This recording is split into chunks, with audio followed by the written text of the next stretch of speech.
Good morning. मैं Prashant Mishra, lecturer in English, Satpura group.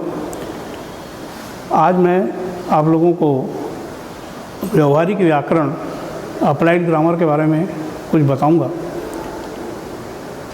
हर भाषा में, हिंदी हो या इंग्लिश हो, उसमें ग्रामर यानी व्याकरण उसका बेस होता है और बिना ग्रामर के, बिना व्याकरण के कोई भी भाषा विकसित नहीं होती है। आज हम अंग्रेजी में ग्रामर के बारे में बात करेंगे। तो हर ग्रामर की शुरुआत होती है हर भाषा में वर्णमाला यानी अल्फ़ाबेट से। Alphabet is a group of letters, अक्षरों का समूह होता है। अक्षरों को मिलाने से शब्द बनता है और शब्द को मिलाने से वाक्य बनता है। देखें आप, बढ़ो।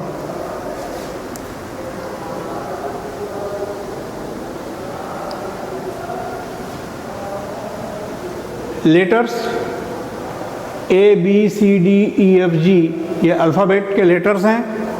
लेटर्स को जब लेटर्स से आप जोड़ते हैं, ए प्लस आई प्लस आर, ये आपको एक शब्द मिला एयर। एयर मतलब हवा।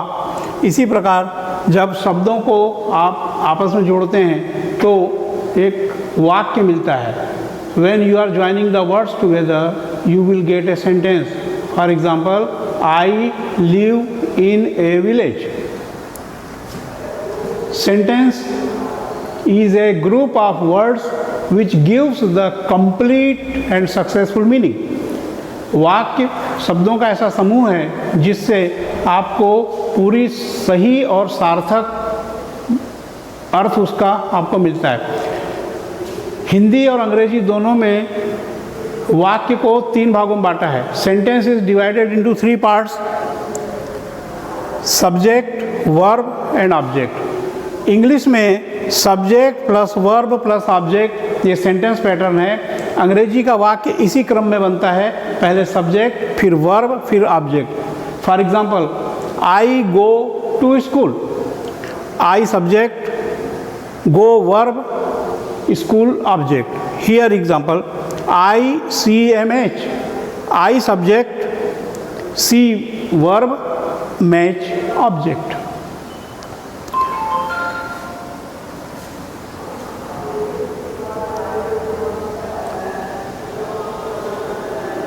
Object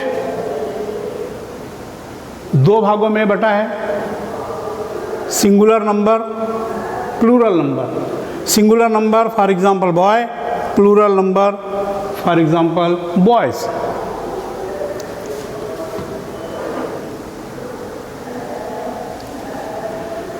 verb, verb is an action words. हम कोई भी काम करते हैं तो काम करने का जो तरीका है वो कहलाता है क्रिया यानी verb. Verb is divided into 2 parts: main verb and helping verb. Main verb मतलब मुख्य क्रिया, हेल्पिंग वर्ब मतलब सहायक क्रिया। Main verb example, to go, to play, to right.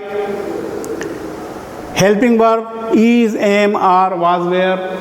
Helping verbs are used according to uses of the tenses and main verb was used according to the verb.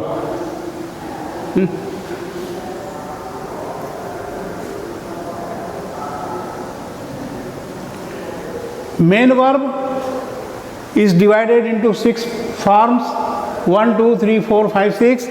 V1 for example go, V2 went, V3 is gone, V4 is going, V5 is goes and V6 is to go. To go infinitive होता है जिसको हम हिंदी में बोलते हैं जाना। जाना को अंग्रेजी में जब आप बोलेंगे तो आप बोलेंगे टू गो। हो गया।